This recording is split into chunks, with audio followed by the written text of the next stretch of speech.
Welcome to this 2021 Legislation and Policy Update webinar on the changes resulting from the Government of Alberta's implementation of Bill 47, the Ensuring Safety and Cutting Red Tape Act in early 2021.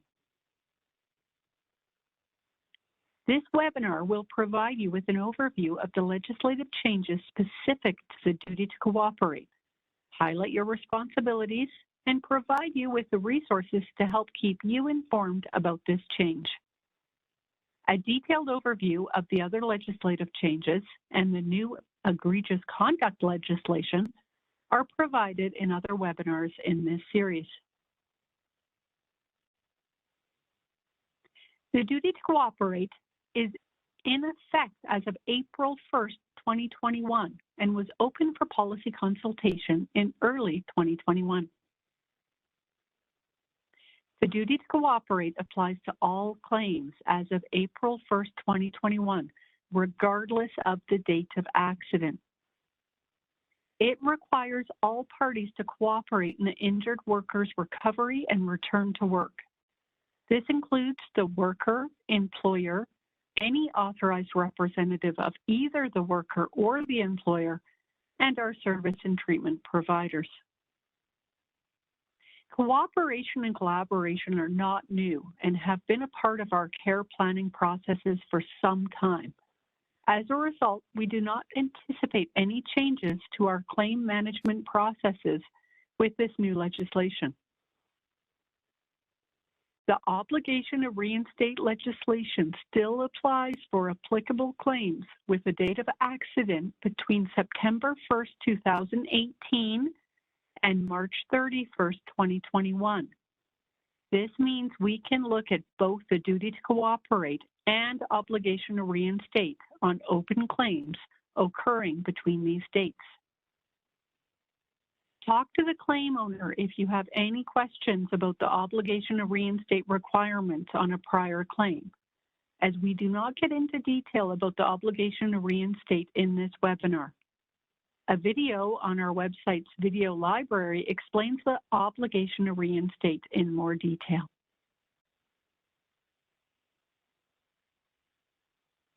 So what does this mean?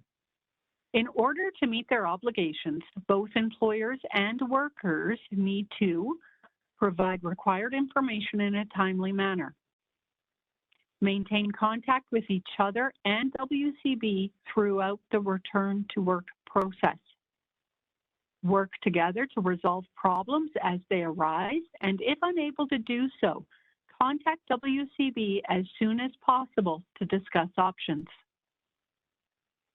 Participate in discussions and meetings about modified work and suggest modified work options, and follow the modified work agreement.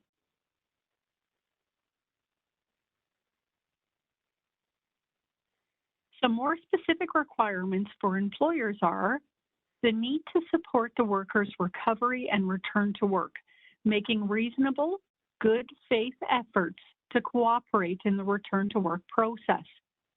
This will include participating in case conferences with service providers when needed, supporting timely and suitable modified work, and returning the worker to their pre-accident job when the worker is fit for full duties. Provide required information, which includes earnings information, physical demands of the date of accident job, and modified duties. And if needed, address any concerns. Supporting the worker's access to assessment and treatment, both before, when appropriate, and after the worker returns to work in a modified or full capacity. Although we do request that the worker participates in treatment outside of the work hours when possible, there are times when they are unable to do so. We require an employer's support and flexibility with work schedules to ensure the workers get the appropriate assessments and treatments for recovery.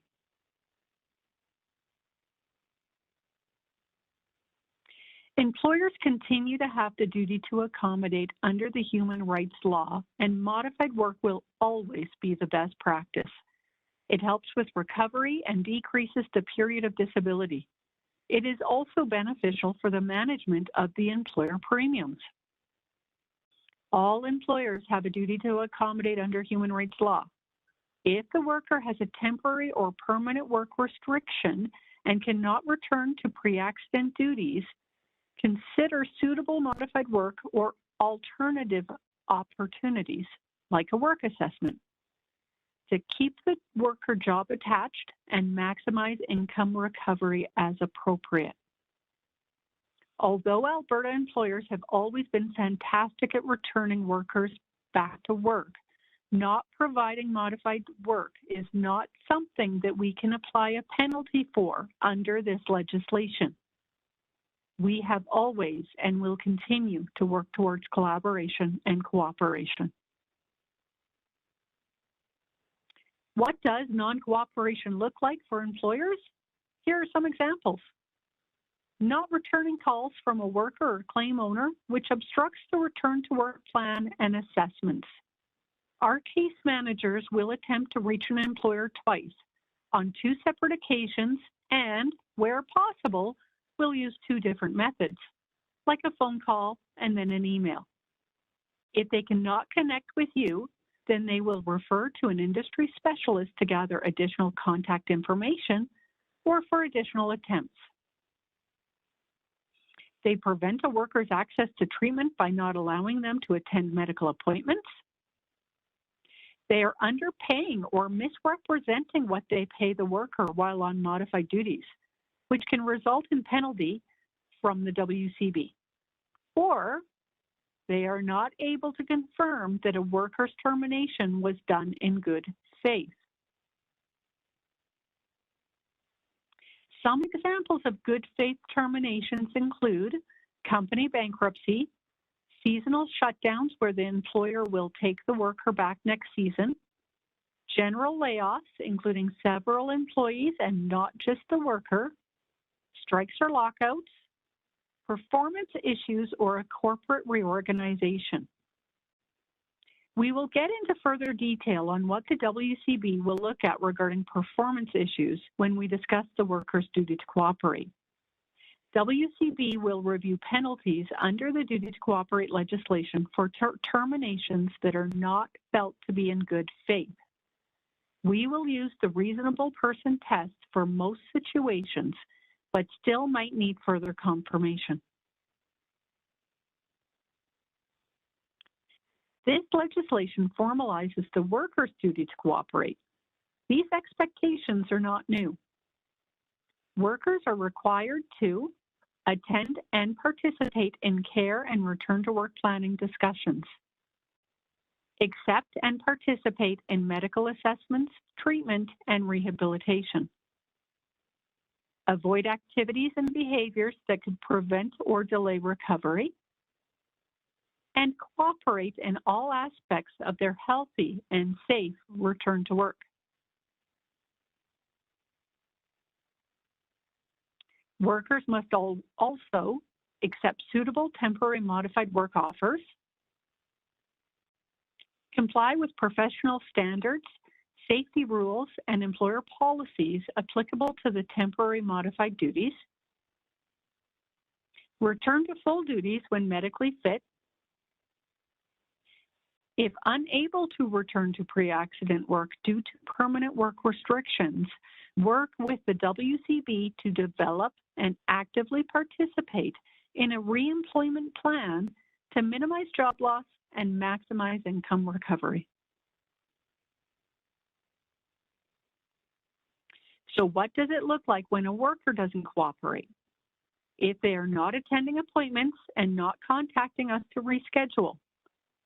If they did not attend due to an illness, family emergency, or other unavoidable circumstance, we will work with them to reschedule the appointment. Constantly and deliberately being late,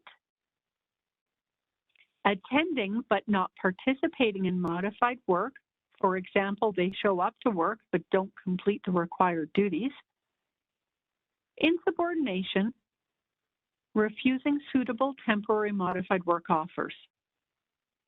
Employers have the right to discipline their workers according to employment policies, even while they're on modified duties. WCB no longer considers it a withdrawal of modified work if the employer temporarily suspends the worker for disciplinary reasons, provided the period of suspension is consistent with the employer's normal practices.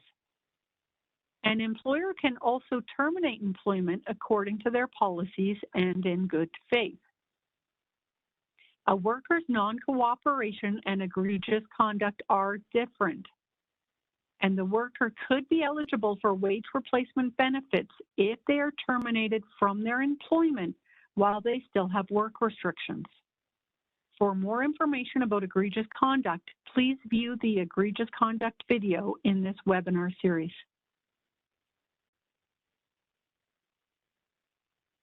When we look to determine whether a worker is not cooperating, we could require further information, including a copy of the employment policy, signed documents confirming the worker is aware of the policy and consequences of failing to follow the policy, progressive performance management summary, documents demonstrating the employer followed their policy consistently with other employees, and any other information as required. We do not necessarily require all of this information, but it is a sample of what we might request if concerns are brought forward. Let's say we have two workers who don't follow a safety policy by not wearing the appropriate personal protective equipment for the job. Did both of them get suspended, or just the one that was on a claim? Was the discipline applied fairly, or was one worker disproportionately penalized? Also, if a worker was consistently late to their modified work, the employer has written them up multiple times, and they finally decided to suspend the worker for a week due to their lateness. If the worker tells us their coworker was also late all the time, but has never been suspended, we would request further information and confirmation from the employer before determining if the worker should be reimbursed for their lost time due to the suspension. WCB will work with employers and workers to ensure they understand their cooperation requirements. WCB will look to educate and resolve issues before applying a penalty. If it appears that a worker or employer is not acting in good faith, the WCB may suspend or reduce a worker's compensation benefits until they cooperate. There may be circumstances outside the worker's control, such as illness or family emergency, that affect the worker's ability to participate in return to work plans for a period of time. It is not a failure to cooperate when the worker has good reason and is acting in good faith. Prior to suspending or reducing a worker's benefits, the claim owner will try to call twice, send an email, and provide a verbal warning that benefits may be suspended. After a week, if the worker's cooperation does not improve, then we send a warning letter about the suspension of benefits. Warning letters provide a week's notice to the worker, encouraging them to start cooperating, and if not, the benefits will be suspended. If the worker agrees to start cooperating after the benefits are already suspended, we can reinstate benefits once they resume participation. We will not pay retroactive benefits unless it is confirmed that the worker faced circumstances that were outside of their control. If the worker has permanent work restrictions that prevent them from returning to their date of accident employment, and they refuse to participate in reemployment services, WCB will estimate their post-accident earnings capacity and pay their benefits according to that estimate. If an employer does not cooperate, WCB may levy an administrative penalty. To levy a penalty, it will take something quite intentional, repetitive, or a deliberate misrepresentation from an employer. Some employers may not be able to provide modified work or other work opportunities because of the size of their business, the cost of the accommodation, the nature of their operations, or other factors. It is not a failure to cooperate when the employer has good reason and is acting in good faith. A penalty will not apply in these cases. Penalties will be provided if the employer misinforms WCB regarding a worker's pay or modified work, and if the employer is not able to confirm the worker was terminated in good faith. Claim owners will make the decision if the employer is not cooperating and then send the file to Claims Audit for review. The Claims Audit Department will then send a letter requesting further information from the employer within 5 days. If the employer fails to reply and continues to not cooperate, then a penalty will be applied to the account. There are some key differences between the obligation to reinstate legislation and the duty to cooperate legislation. Keep in mind that both can apply on claims with a date of accident between September 1st, 2018 and March 31st, 2021. WCB will focus on whether the employer and worker have made reasonable, good faith efforts to cooperate in the return to work process.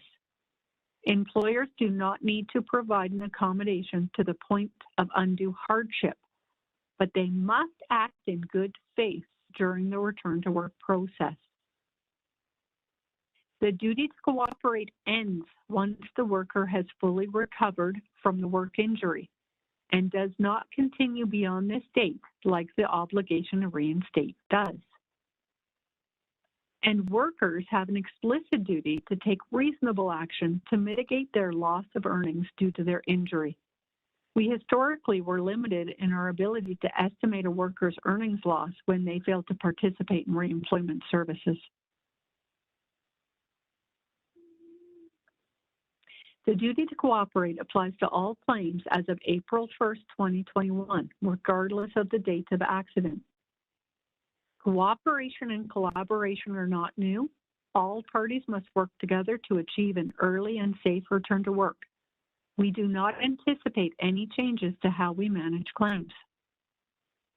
We will always look to provide support and education prior to applying penalties or suspending a worker's benefits.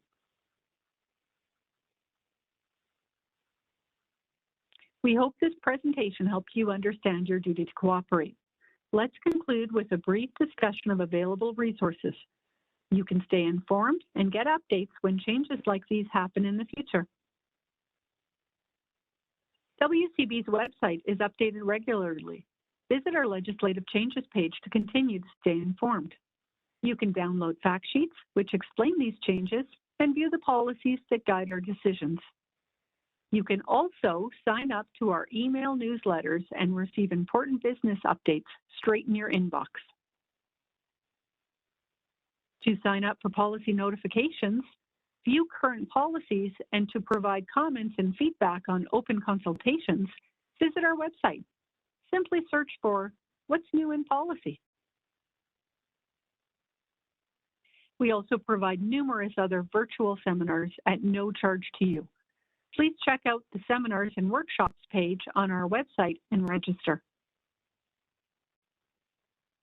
WCB now has a new employer app to make it easier for you to pull clearances, check your account balances and make payments, update your account, and to contact us. Check it out in the Apple Store or on Google Play. Thank you for watching the webinar. For more information on egregious conduct legislation and other legislative changes made in 2021, please view the other videos in this webinar series.